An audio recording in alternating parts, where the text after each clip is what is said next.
Profit and loss के इस प्रकार के प्रश्न भी टीईटी की परीक्षा में पूछे जाते हैं। कहा गया कि गेहूं की कीमत 10% कम हो जाती है तो एक व्यक्ति 540 रुपए में 2 किलो गेहूं अधिक खरीद सकता है।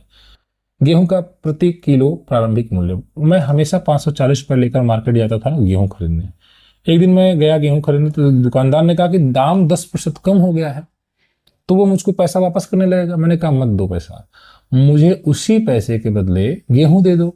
तो 2 किलो गेहूं ज्यादा दे दिया, ऐसा इन्होंने कहा है। तो 540 का 10% वो मुझको रिटर्न कर रहा था क्योंकि 10% दाम कम हो गया। तो मतलब वो मुझको कितना रिटर्न कर रहा था? तो सर 54 रुपये रिटर्न कर रहा था।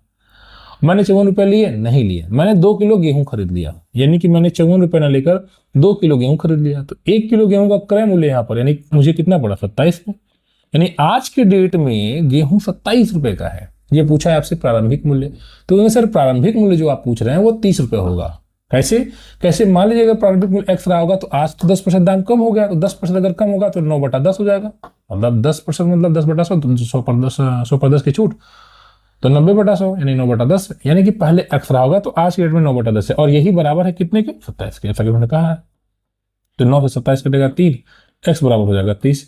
यानी पहले उसका मूल्य 30 रुपए था गेहूं का 1 किलो का, आज के डेट में 27 है। इस प्रकार से आपने इसको लगा लिया। वो ऐसे वर्तमान मूल्य भी पूछा जा सकता है, वो तो पहले ही निकल गया। टीटी की तैयारी कर रहे हैं तो चैनल को सब्सक्राइब करें। धन्यवाद।